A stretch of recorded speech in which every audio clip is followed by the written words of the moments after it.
Tape machine po sa Bamba, nagamit po siya last week po ng 7 days po, may total meters po na 112 meters po.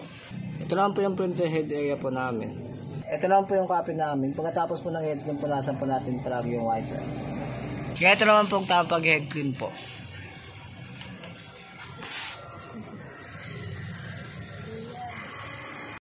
Nozzle check po.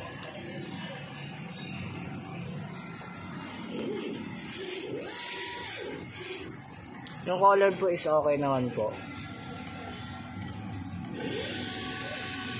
Yung white po is basag-basag po ng konti pero kulang lang po sa head clean.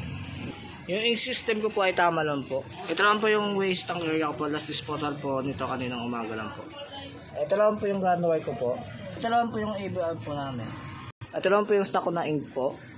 Meron po akong isang white, 3 yellow, 3 magenta, 2 black, tsaka 2 cyan po. Ito lang po yung detail film ko, tsaka isang powder po. 3 detail film po. Ito lang po yung use ko po na ink. Ito lang po yung consumable ko last week po. Nakagamit po ako ng isang powder. Sa ink na white po is isa din po. Sa cyan po wala. Sa magenta po wala.